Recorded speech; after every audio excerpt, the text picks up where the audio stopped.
যে দেশের মানুষের ভিতরে সচেতনতার অভাব অনেক বেশি লক্ষণীয়।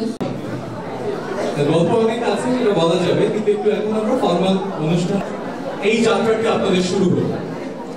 আমি আপনাদের সবাইকে নিজেদের জন্য একটা জোরে করতালি যদি না এই সাংগঠনিকভাবে বাংলাদেশ ডিবেট ফেডারেশন আপনাদের বিতর্ক চর্চার প্রসারের সঙ্গে আপনার কাছে যুক্তিসঙ্গত মনে হয়নি, কিন্তু এই কথা বলে তিনি আমার দল হয়। তারপরে মানে সবাই ডাইরেক্টলি বিষয় লক্ষ্য করুন, ইউরোপে 2015 সালে বায়োডিগ্রেডেবল প্লাস্টিক আমাদের অবস্থান সঠিক। মাননীয় সভাপতি, আমি প্রথমে সংজ্ঞানের দিকে যাচ্ছি।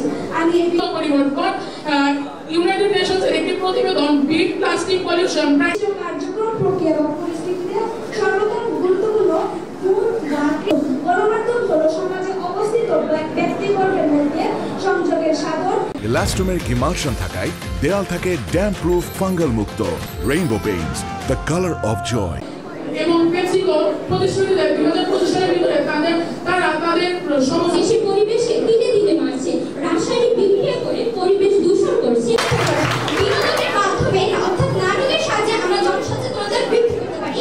বিকাশ ব্যবস্থাপনা বা বায়োলজিক্যাল টার্ম আনছি, তখন আমাদের কোনো গণমাধ্যম নয়, বরং নিজেদের বিবেক এবং জাগ্রত জ্ঞানের মাধ্যমে এই পরিবেশ সম্পর্কে আমরা ধারণা রাখতে পারছি। মাননীয় সভাপতি, সামাজিক আন্দোলনে আছি, সেই স্থান থেকে মাননীয় সভাপতি আজকে গণমাধ্যমের কোনো ভূমিকা নেই, বরং সামাজিক আন্দোলনের মাননীয় সভাপতি আমি দেখতে পাচ্ছি যে গত সরকারের মাধ্যম নয়, বরং সামাজিক আন্দোলনই পারে আমাদের দেশকে পরিবেশের সম্ভব করে। তাই মাননীয় সভাপতি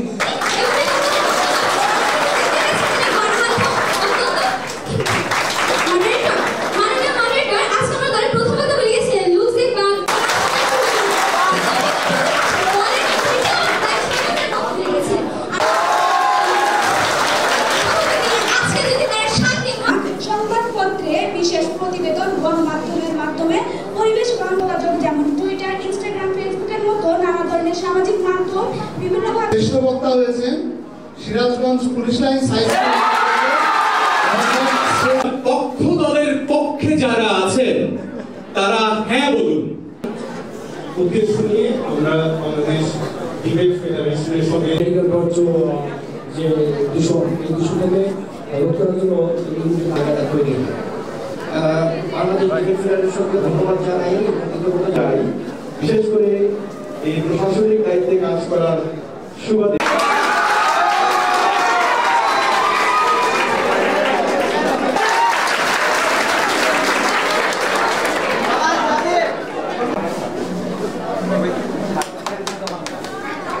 আপনারা যারা আজকে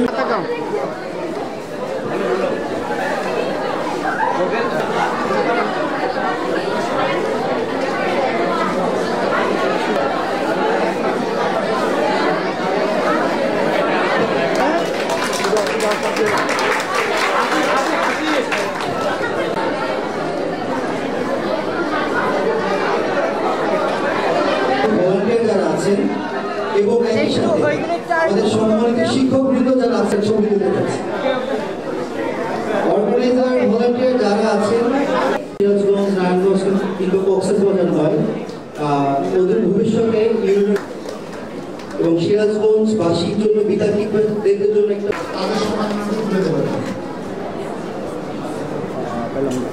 তবে এই কারণকে সেই গণমাধ্যমের দ্বারা জনগণের কাছে আমরা বলতে চাচ্ছি।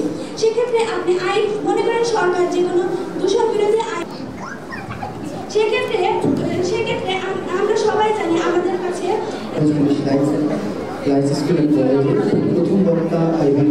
দূষণ মুক্ত দেশ কবি মিরাজ সান্দেলের লেখা এই কবিতাটি যেন আমাদের বিষয় হিসাবে নির্ধারণ করা হয়েছে প্লাস্টিকের ব্যবহার সম্পর্কে সচেতন। ধন্যবাদ। আপনারা সবাই জানেন যে আসলে বিতর্ক একটি বুদ্ধিবৃত্তিক জ্ঞান এবং চর্চার ক্ষেত্র তৈরি করে। সেই হিসাবে বিতর্ক মানুষ বিশেষ করে শিক্ষার্থীদের মেধা এবং মনন বিকাশেও অত্যন্ত গুরুত্বপূর্ণ ভূমিকা পালন করে।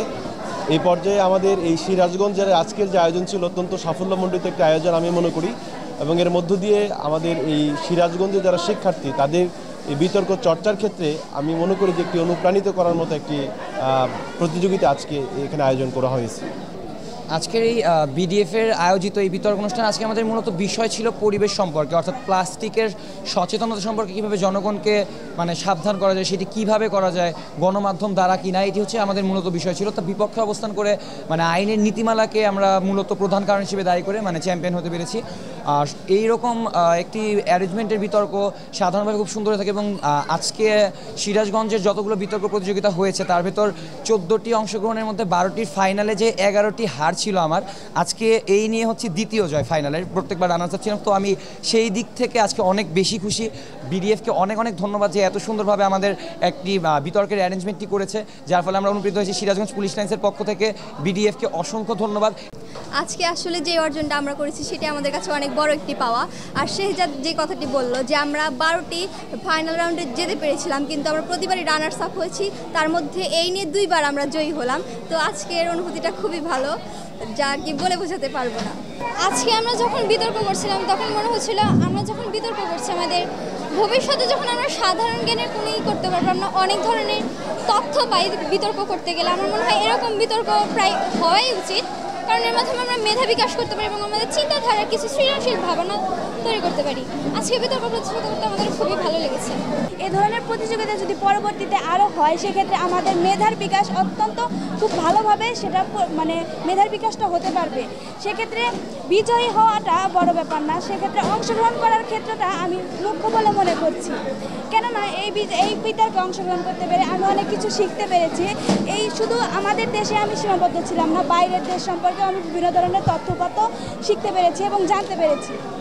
আসলে এই বিতর্ক প্রতিযোগিতাটা যে হয়েছে, এই বিতর্কটা আমি প্রথম বিতর্ক প্রতিযোগিতা অংশগ্রহণ করেছি, আর বিজয়ের মাধ্যমে আমার শুরুটা হলো।